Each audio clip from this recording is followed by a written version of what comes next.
예, 신율의 시사탕탕 오늘도 정치부터 사회 이르기까지 다양한 이슈 준비하고 있는데요. 여러분과 함께 이 문제 고민해 주실 네 분 스튜디오에 모셨습니다. 부산 카톨릭대학교 차재원 교수, 그리고 문화일보 황성준 논설위원, 중앙일보 기자 출신이시죠 양지열 변호사, 그리고 백기종 전 수서경찰서 강력팀장 네 분 나와 계십니다. 어서 오십시오. 안녕하세요. 예. 이 거부권제 행사를 한 거죠. 오늘 황교안 국무총리가 대신 임시국무회의를 오전 9시에 열어가지고 이제 거부권 행사를 했는데 이번이 박근혜 정부 들어와서 두 번째 거부권 행사죠. 예, 두 번째. 예, 그죠? 예. 첫 번째 그 유승민 전 원내대표 파동, 그죠? 국회법 시행령. 그것도 예. 국회법. 그래요. 이번에도 이것도 국회법. 국회법. 청와대는 그냥 국자만 나오면 깜짝깜짝 놀랄 것 같은데. 자, 그 이번 거부권 어떻게 생각하세요? 글쎄요, 뭐 이제 여러 가지 이제 두 가지 논란이 있는 것 같습니다. 예. 첫 번째는 그 법 자체가 위헌이냐 아니냐. 예. 그러니까 그리고 더 나가서 그 법 자체가 합당하냐 안 하냐 논쟁이 있을 거고요. 그다음에 두 번째는 이제 정치적으로 지금 협치를 얘기하고 있는 상황에서 과연 대통령이 거부권 그것이 헌법이 보장한 권리입니다만은 그것을 사용한 것이 과연 적절했는가 정치적으로 그 두 가지 차원이 있는 것 같습니다. 근데 저 개인적으로는 그 모든 악마가 디테일에 있다고 하는 것처럼 이번 법을 내용을 보면 좀 문제점이 좀 있다고 생각을 합니다. 그러니까 예를 들어서 사람들은 좀 자꾸 상설 청문회법만 생각을 하는데요. 내용을 보면 굉장히 국회 권력이 강화되는 모습을 볼 수 있거든요. 예를 들면은 58조 2항에 보면은 헌법재판소 위헌 결정에 대한 위원회 심사라는 조항이 있습니다. 그야말로 헌법재판소가 어떤 결정을 하더라도 다시 국회가 그걸 심사할 수 있는 그런 권한까지 주고 있고요. 그 다음에 또 이거 죄송합니다. 아, 괜찮아요.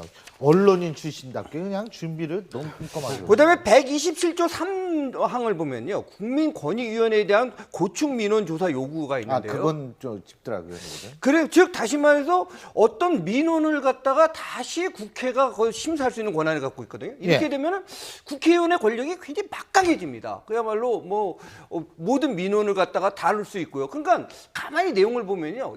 여당조차도 속으로는 이번에 당선된 국회의원들 이 법을 좋아합니다. 왜냐면 이건 굉장히 국회 권한이 세지는 거거든요. 근데 문제는 이 정도로 국회 권력이 비대화되는 것이 과연 좋은 건가? 예. 이런 문제를 봐야 되는데 아하. 지금 논란은 너무 청문회만 집중돼 있는 것 같아요. 예. 그러니까 예. 예를 들어서 청문회를 미국처럼 해서 좀 더 다양하고 많은 횟수를 갖는 것 자체에 대해서는 저도 근본적으로 찬성을 하는데요. 뭐 원론적으로는 네. 뭐 좋은 거죠. 그런데 사실. 그 디테일을 좀 한번 검토할 필요는 분명히 저는 있다고 생각합니다. 디테일뿐만 아니라 과거 청문회 사례도 한번 생각해봐야 될 것 같은데요. 근데 과거 청문회 같은 것은 일반 청문회라서 국회 본회의에서 열리는 청문회를 생각들을 하시고 국정조사와 관련된 청문회 정도이기 때문에 아주 특수한 상황에서 벌어지는 특수한 청문회를 말씀하셨던 것 같고요. 그렇기 때문에 이제 뭐 다들 이제 별 자세히 안 들여다보신 분은 이게 국회법 이대로 가면 뭐 맨날 장관들 불려 나오고 기업 총수도 불려 나오는 거 아니냐라는 걱정들 하시는데 그건 아니잖아요. 사실 이번에 문제가 된 게 상임위 차원에서 현안 가지고 청문을 하겠다는 거고. 근데 저는 지금 이제 의원님 말씀하신 부분에 어떤 해결의 단초가 있다고 보이는 게 지금 현재 국회가 가지고 있는 권한이 과연 비대하다고 볼 것이냐 아니면 그 국회법을 개정하면서 가지고 있는 권한이 비대하다고 볼 것이냐 아니면 청와대에서는 대통령께서 이번에 두 번째 거부권을 행사하셨는데 국회가 만든 법에 대해서 법령이 뭔가 문제가 있었을 때 그거를 심사할 수 있는 권한조차 없는 현재 국회가 과연 권한이 부족한 것이라고 봐야 될 것이냐.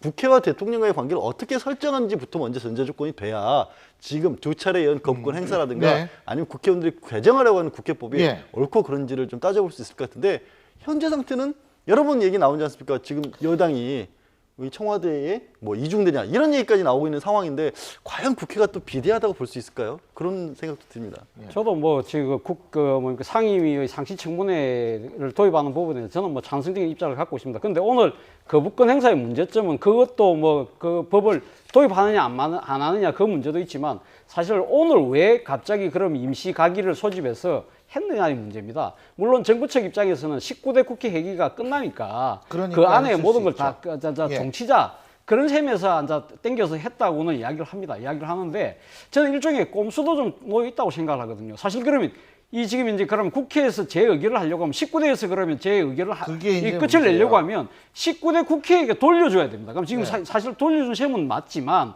그럼 19대 국회에서 다시 재의결을 하려고 하면 본회의를 소집해야 됩니다. 근데 좀 본회의를 일찍 돌려주지. 그렇죠. 본회의는 3일 공고를 해야 되거든요. 다 못 쓰게. 그러면 3일 공고하면 30일 날 국회를 본회의를 소집할 수 있는데 5월 30일부터는 20대 국회가 시작됩니다. 그렇기 때문에 자동적으로 정부에서 하는 이야기는 그렇기 때문에 19대 국회가 이번에 제2를 못하기 때문에 20대 국회에서도 아예 못한다. 그렇게 주장을 하는 거죠. 그런 것이 일종의 가면 그렇기 때문에 예. 자동적으로 19대 국회 임기가 끝났으니까 그 이번 안건도 자동 폐기가 되는 것이 맞다고 하는 것이 정부 여당의 주장이거든요. 그 물론 야당은 20대 국회에 국회 사무처도 아마 열어서라서 그런 식으로, 예. 예. 20대 국회에서 국회 열어서 연속성. 연속을 해서 하겠다는 거지만 어쨌든 간에 정부의 논리대로 한다고 한다면 그러면 지금 정부의 논리대로 한다면 오늘 만약에 지금 해서 19대 모든 게 끝난다고 하면 사실상 제 요구를 했는데 제 요구를 할 수 없는 길을 봉쇄해 놓고 제 요구를 요구한 거 아닙니까? 그렇게 한다면 그럼 마지막 제 의결은 국회의 예. 권한인데 예. 결국 정부가 어떻게 보면 국회의 권한을 예. 침해하는 아하. 역으로 상권 분립을 침해하는 역할을 했다는 거죠. 이런 부분에 있어서는 정부가 상당히 결정적 오류를 범했다고 볼 수 있는 거죠. 지금 그 부분이 이제 굉장히 논란이 될 것 같아요. 19대 국회에서 통과시킨 법을 19대 국회 마지막 날에 거부권을 행사해서 이게 20대 국회로 넘어왔을 때 20대 국회가 제의를 할 수 있느냐 없느냐 이 범죄적 해석 가지고 제가 볼 때는 이거 아마 또 헌법재판소 갈 것 같은데 어떻게 보세요?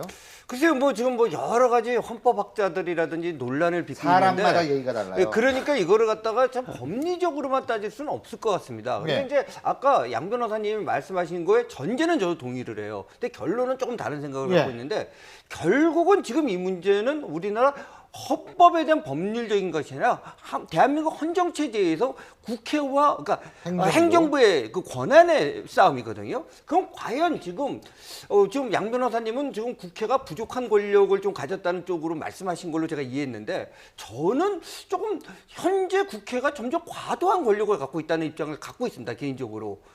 지금 과연 그다음 국민들한테 물어봤을 때 이제 국민들이 지금 박근혜 정부라든지 행정부를 견제하기를 원하지만 또 한편으로 국회를 과연 신뢰하는가? 그리고 현재 국회가 그 정도 권력을 가질 수가 있는가? 그리고 그럴 경우에 과연 이제 국가 권력에 있어서 이 권력, 파워와 통치라고 하는 룰이라고 하는 것이 될 건가? 그렇기 때문에 지금 나오는 것이 협치라는 말로 하는데 사실 협치라는 말을 영어로 뭔가 굉장히 고민하는데 가버넌스라고 하는데 가버넌스 자체는 거기에 대해서는 진짜 할 말 룰과 파워를 없애버리는 개념이거든요. 네. 그러면 지금 국가 권력과 정치라는 것을 없애버리겠다는 얘기와 저는 마찬가지로까지 해석이 됩니다. 아주 정확한 부분을 지적해 주셨는데 이 언론에서 다 협치 하는데 그 거버넌스인데 거버넌스는 원래 정부, 정치권, 기업, 시장, 시민사회 이것이 이 함께 어우러져 가지고 국가를 이 돌린다라는 의미가 거버넌스 협치거든요. 근데 우리나라는 뭐냐면 여야 청와대가 같이 뭐 하면 협치라고 얘기를 하는데 뭐 의미는 이해합니다만 사실은 그건 굉장히 용어의 오용이에요, 오용. 그래서 저는 뭐라고 생각하냐면 오죽 우리나라 정치가 정말 형편없으면 예? 원래 그건 그냥 정치로 불러야 되는 거거든요. 여야 청와대, 정부 이 같이 하는 거 이건 정치예요. 근데 그걸 협치라고 부른다는 사실 자체는 왜 이런 오용이나 이건 아주 잘못된 용어 사용인데 왜 이게 나왔느냐? 우리나라 정치가 너무 엉망이 돼서 그런 것 아닌가라는 생각이 저는 듭니다. 뭐 조금 생각이 다른데요. 네. 그러니까 지금 이제 그 협치라는 부분이 그러니까 지금 가버넌스를 번역할 때 협치라는 그렇죠. 걸 했기 때문에 그렇게 그런데 하죠. 지금 이제 야당이 사용하는 협치라는 것은 네. 협력의 정치라는 말의 줄임이 아닐까 하는 생각이 들거든요. 그러니까 그만큼 이때까지 지금 이제 국회가 네. 일하는 국회를 표방해왔지만 제도적으로 그것이 보완되지 않았기 때문에 그걸 사실 보완하는 측면이 이번에 국회법 개정안이라고 생각을 합니다. 그렇기 때문에 여소야대 국면에서 지금 이제 어느 때보다도 여야가 협력을 해서 정치를 할 수밖에 없는 그런 구조라는 거죠. 네. 그런 구조를 제도적으로 뒷받침하려는 것이 이번에 이 그 상임위에서의 상시 이 청문회 제도라고 생각이 드는데요.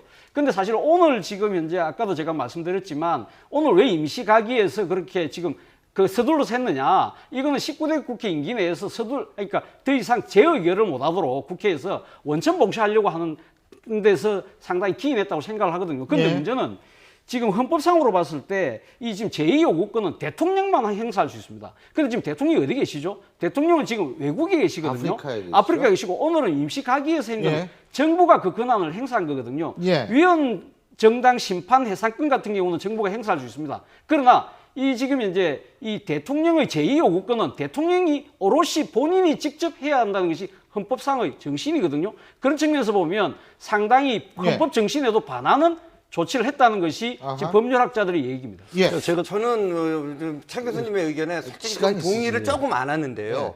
지금 협치그러면 많이 아름답습니다. 굉장히 아름답기 때문에 반대하기 힘들어요. 아까 말한 거버넌스가 아니라도 협력해서 뭘 한다. 그런데 만약에 그런 이상적인 것이 되는 사회라면은 사실 대통령 권력도 필요 없는 거고 법도 필요 없고 헌법도 필요 없습니다. 뭐 그냥 다 같이 합의해가고 잘 한다. 근데 그것이 안 되는 것이 인류 사회의 직면이고 그러기 때문에 정치라는 것이 존재하고 국가가 존재합니다. 네. 바로 지금 현상이 바로 협치가 안 되고 있는 거거든요. 근데 이거를 갖다가 억지로 도덕률로 따져서 왜 같이 협치가 안 되냐고 그랬을 때 서로가 서로 비난할 수밖에 없는 거죠. 예. 그때 헌법이 권력을 나누고 그렇기 때문에 책임 밸런스를 하려고 해서 이쪽에서 법을 만들면 또 거부권도 주고 이런 관계를 만드는데 이걸 갖다가 다 뭉개고 그냥 같이 좋은 게 좋은 거서 같이 하면 되는데 왜 같이 못하냐고 얘기하는 거거든요. 뭐 진짜 저는 너무 낭만적이고 현실 정치를 무시하는 얘기라고 생각합니다. 예. 저는 그렇게 보진 않은 게 법을 만들 수 있는 권한이라는 게 있고 그다음에 정부는 해야 될 행정이라는 걸 하고 예. 있고 법을 국회가 만들 수 있지만 법이 행정을 하는 정부에 대해서 견제 기능으로 주어진 게 청문회 기능인 거고 상소를 위해서 기능인 예. 거고 지금 근데 문제는 대통령께서 거부권을 행사를 하셨지만 지금 현실적으로 국회는 제의 요구할 수 있는 권한이 사실상 박탈이 된 상태란 예. 말이에요.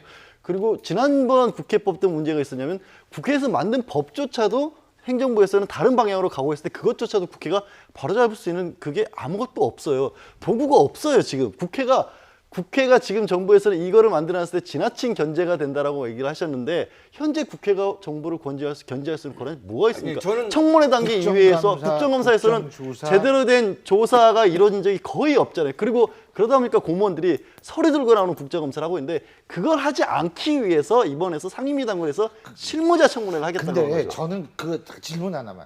그게 우리나라 청문회가 그렇게 됐던 이유가 저는 몇 가지가 있다고 봐요. 뭐냐면 청문회만 생각하면 무조건 떠야 된다는 국회의원들의 강박관념. 두 번째, 전문성이 없어요, 이 사람들이. 이게 법조인이 19대 국회 같은 경우에 법조인 재기율이 13.5%가 돼요. 그런데 법조인만 많아요. 아무리 법을 만드는 곳이라고. 그럼 다양한 그것을 다룰 수 있는 그 전문성이 떨어지는데 청문회만 자주 한다고 해서 과연 그 전문성이 살아나가지고 모든 순기능이 살아날까? 그거를 아니, 갖추는 쪽의 청문회를 운영을 하겠다는 게 뭐 상임위 단계의 근데 그게 청문회였고 전문성이 없는데 갑자기 아니, 생겨나네. 그거를 이거. 요건을 만들어야 그 된다는 거예요. 전문성을 그거를 키우기 하기 위해서 만드는 위해서라도 거예요. 상임위에서 그 상임위 현안에 대한 청문회가 수시로 이루어져야 되는 거죠. 예. 소위 말해서 거기에서 소위 학습과 교육을 하는 거죠. 예. 근데 사실은 지금 현재 우리나라가 국정조사나 이런 좀 뭡니까 국정감사는 뭐 해마다 하지만 예. 국정조사 같은 경우 특정 사안에서 하지 않습니까? 그러면 국정조사 끝까지 결과 보고서를 채택한 비율이 제가 알기로는 10% 이내입니다. 왜? 항상 이 중요 현안에 대해서 국정조사를 한들 그것이 여야의 의견에 의해서 정쟁의 도구로 사용되기 때문에 예. 이것이 안 된다는 거죠. 그러나 그러니까 그것이 국정조사를 아주 특별한 사안마다 보통 이렇게 한 1년에 한 번, 두 번 예. 생길동 말동하는 그런 정도로 알겠습니다. 해서 그렇지만 그러나 상시적으로 상임위에서 상임위 현안에 대한 청문회가 이루어질 경우에는 그렇게 정쟁으로만 갈 수가 없다는 거죠. 그 안에서 서로의 신뢰도 회복되고 서로 의견을 좁힐 수 있는 나름대로 교육과 훈련이 된다는 거죠. 그런 측면에서는 저는 이 법안은 사실 도입될 필요가 있었다고 저는 생각합니다. 한 번이요. 네. 저희가 이게 어떻게 되는지는 이게요. 다음 주에든지 다음 주엔 더 뜨거워질 거예요, 이거. 뭐 잘못하면 이거 밀고서 국회의원들 이거 할 수도 있어요. 그때 우리가 좀 더 얘기를 해보도록 하고요. 새누리당의 김의옥 혁신 비대위원장이 내정됐다는 얘기 잠깐만 짚어보죠. 헌법재판관을 지내셨죠. 그리고 동국대학교 총장도 지내. 원래 이분이 검사 출신이죠. 예. 네. 근데 이게 일부 언론의 보도에 따르면 친박 요구에 따라서 됐다. 맞습니까? 그거는 물적인 증거는 없지만 여러 예. 가지 정황적으로 그런 측면이 좀 강하다고 보는데요. 문제는 이제 요번에 되시면서 뭐랬냐면 목적이 옳다면 수단과 방법을 가리지 않고 개혁 예. 혁신하겠다 했어요. 우선 이 말이 옳고 그름을 떠나서 이 말로도 힘든 게 바로 수단과 방법을 가리지 않는다는데 그런 수단과 방법이 있는가라는 거예요. 그러니까 뭐를 혁신을 하려면 결국은 어느 조직이든지 결국 결정적인 건 두 가지거든요. 하나는 뭐냐면 인사권이고 하나는 예산권인데 예. 지금 뭐 인사권을 행사할 수 있습니까? 그러니까 뭐 선거가 비대위원 다시 한다는 거 아니에요? 아니 그러니까 그거 갖고는 저는 뭐 안 되는 예. 게 지금 이거 자체가 2개월 전이고 혁신 뭐 비대위원장조차도 권한이 없다는데 비대위원이 무슨 예. 권한이 있다고 그 예. 인사권의 매력을 가질 거며 예. 그렇기 때문에 바로 이제 말씀을 하신 게 수단과 방법을 안 가리겠다고 했는데 그 말에 대한 도덕적인 판단을 떠나서 그런 수단과 방법이 있을까? 없다면은 이것은 하나의 혁신 비대위가 아니라 그냥 전당대회 준비위원회 정도로 전락되지 않을까? 이런 저는 우려를 근데요. 이분의 지금 발언 중에서 하나 주목해야 될 게 비대위원 가겠다는 얘기거든요. 예, 재검토. 그러면은 재검토한다. 예, 예. 그러면은 거기에 비박계 이 비대위원들이 그거를 아이고 뭐 비대위원장 바뀌었으니까 그럼 그래야지. 저는 반발할 가능성이 있다고 보거든요. 맞습니다. 예. 예. 아니 왜냐하면 자기네 가려고 혁신위 비대위 나눴던 거 혁신 비대위로 합치고 거기에 위원장 외부에서 데려온 거다 이렇게 해석할 수 있는 거 아닙니까? 그렇죠. 그래서 김의욱 위원장 내정자 입장에서 보면 사실 예. 이번에 비대위 구성을 어떻게 전면적으로 이제 재구성을 하겠다고 했는데 예. 그 부분을 과연 어떻게 구성을 해서 이 양계파로부터 인정을 받느냐가 어떻게 보면 첫 번째 시험될 수가 있는 거죠. 예. 그렇기 때문에 다음 달 2일 날 지금 상임전국위원회하고 예. 전국위가 열리지 않습니까? 그때 비대위 구성안을 아마 자신도 내정도 그러니까 예.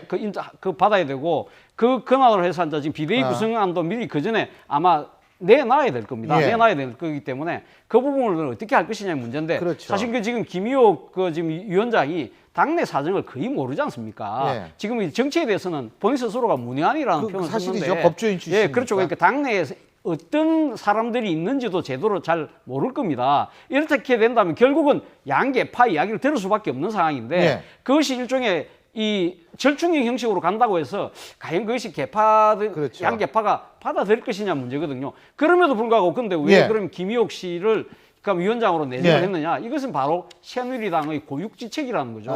사실 지금 혁신위원회가 만들어졌습니다만은 얼마만한 권한을 부여할지도 지금 불투명한 거고 예. 무엇보다도 지금 시간이 너무 짧습니다. 이 짧은 시간에 뭘 혁신하겠다는 건지 이런 부분에서 외부에 좀 할 수 있는 정치를 갖춘 인사들이 다 고사를 하는 바람에 결국은 얼굴형으로 모셔온 것이 아니냐. 그래서 우리 항 의원님 말씀하신 것처럼 전당대회 그러니까. 관리형으로 일종의 그 기능을 하지 않을까 하는 그러니까 우려가 커지고 있는 거죠. 맞습니다. 그래서 사실은 제가 볼 때는 이분이 굉장히 아주 강직한 법조인 이런 이미지를 갖고 계신데 어떻게 좀 그 이미지를 계속 유지했으면 좋겠다는 생각을 좀 많이 하는데 외부에서의 혁신 비대위원장의 영입이 또 다른 계파 갈등의 불씨가 되지 않을까라는 우려가 드는 것도 사실입니다.